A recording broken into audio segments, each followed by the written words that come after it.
Halo teman-teman, hari ini saya akan wawancara salah satu pengusaha yang berada di Yogyakarta. Dia adalah seorang peternak telur. Mungkin bisa perkenalkan diri dulu, Mas.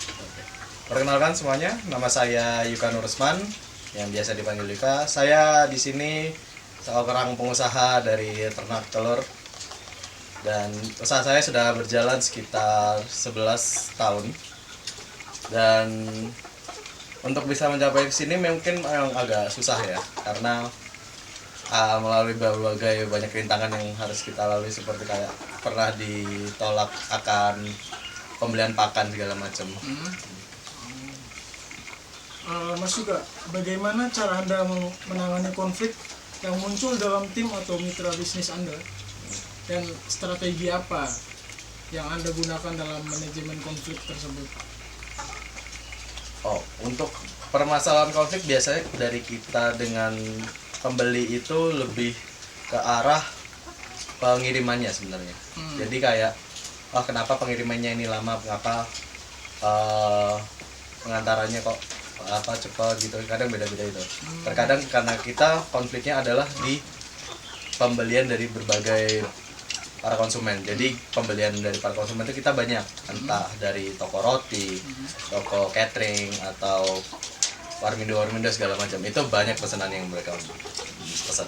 Bahkan mereka bisa sebulan bisa minta sekitar 30 kotak, dan sekotak itu isinya 15 kilo. Jadi bisa dibayangkan lah seberapa banyak itunya. Banyak ya, Mas? Iya. Untuk proses pengambilan keputusan yang Mas Yuka lakukan ini dalam menghadapi situasi krisis yang berlangsung kepada bisnis yang Mas Yuka jalankan ini seperti apa, Mas? Keputusan krisis kritis ya. Iya. Untuk keputusan kritis kita sebenarnya pemanfaatannya banyak sih. Jadi semisal kita dari pendanaannya kurang, dan kita di sini punya kotoran ayamnya, dan itu pun bisa sebenarnya kita jual lagi sebagai pupuk. Ataupun ayamnya ketika sudah tidak bertelur lagi, itu masih bisa kita gunakan lagi sebagai ayam potong, dan itu pun masih bisa kita jadikan hasil duit lagi. Jadi untuk secara konflik kita masih bisa mengendalikannya. Jadi perputaran uangnya itu lebih mudah dicarinya untuk secara peternakan. Bagaimana Mas Yuka memastikan koordinasi yang efektif dalam bisnis ini untuk mencapai tujuan bisnis yang Mas Yuka terapkan? Bagaimana Mas Yuka memastikan koordinasi yang efektif dalam organisasi untuk mencapai tujuan bisnis yang Mas Yuka tetapkan? Untuk koordinasi kita lebih ke saling trust saja, dan kita ada seperti catatan keuangan setiap pengeluaran. Jadi pengeluaran kita itu kita bagi dua. Jadi ada pengeluaran dari luar, maksudnya dari luar itu kayak kita ngambil dari kandang kita bawa keluar. Nah itu berarti hitungan dari luar. Terus penghitungan dari dalam. Penghitungan dari dalam tuh ketika ada konsumen yang beli langsung ke kandang gitu.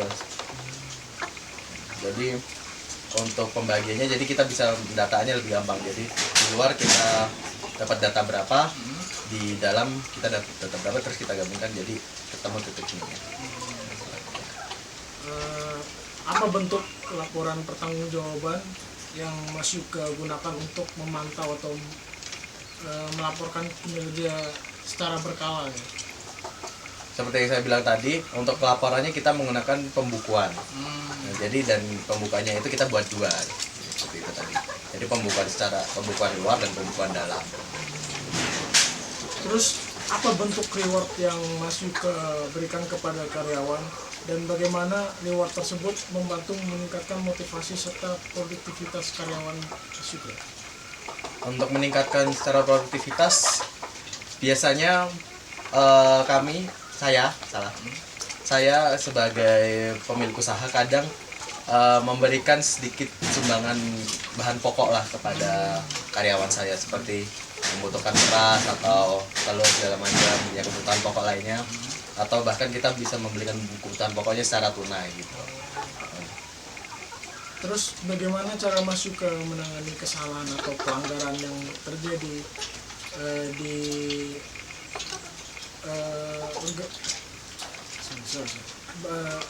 Terus bagaimana cara Mas Yuka menangani kesalahan atau pelanggaran yang terjadi di usaha ini, dan apa dampak punishment terhadap kinerja secara keseluruhan? Secara pelanggaran kita belum pernah ada. Mungkin untuk secara bukannya sebenarnya bukan pelanggaran sih, lebih tepatnya kita miskomunikasi sebenarnya. Jadi kadang kita misal untuk di telur ada berapa kotak, kita mintakan sisihkan berapa, ternyata dikasihnya berapa. Tapi itu bukan jadi masalah besar karena kita masih bisa negosiasi dengan pembeli. Kalau misalnya kita cuma punya sisa telurnya segini, dan pembeli itu masih tetap menerima. Iya, kita mungkin kendalanya memang di komunikasi seperti itu. Terus bagaimana Mas Yuka menerapkan visi dan misi yang mampu menginspirasi tim Mas Yuka untuk bekerja dan mencapai tujuan bisnis yang Mas Yuka tetapkan? Visi misi saya sederhana aja sih sebenarnya. Yang penting ayam di sini tenang, dan juga pengurusan kebersihan juga lancar, karena kan kita kan di sini ada kotoran ayam juga nih, dan pemanfaatan kotoran ayamnya bisa kita gunakan lagi sebagai uang lagi. Jadi kita bisa mutar uangnya lagi, entah kita jadikan pupuk atau kita jadikan sebuah bahan bakar.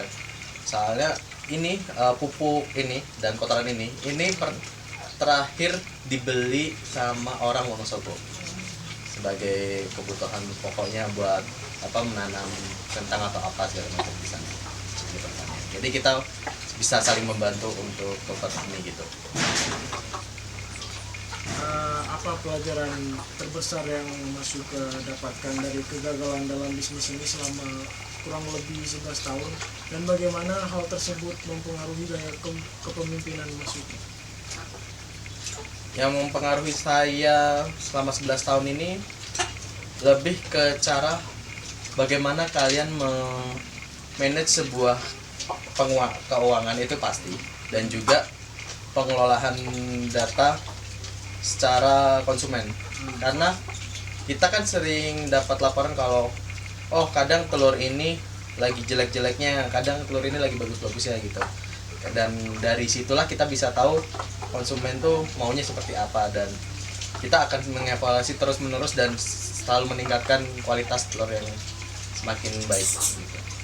Untuk pertanyaan terakhir nih Mas, untuk saran dari Mas Yuka, karena Mas Yuka kan bisa dibilang udah cukup lama lah dalam bidang bisnis ini.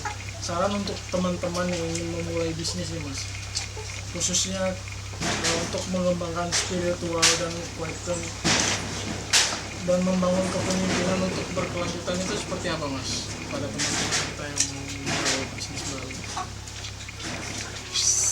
Setiap bikin usaha itu pasti ada konfliknya dan pasti ada persaingannya. Jadi kita harus benar-benar siap menghadapi persaingan. Setiap apapun yang kita lakukan pasti ada persaingannya, entah dari usaha ataupun dari kuliah atau segala macam, itu semuanya pasti ada persaingannya. Jadi kita harus benar-benar kuat mental dalam menjalani konflik atau masalah yang ada di sini. Jadi gagal itu nggak apa-apa, tapi kalau kamu nggak pernah gagal, berarti kamu orang yang benar-benar gagal. Mungkin itu saja wawancara yang kita bisa tanyakan Mas. Kurang lebihnya mungkin mohon maaf. Untuk teman-teman, terima kasih telah menonton video ini. Sampai bertemu di video selanjutnya.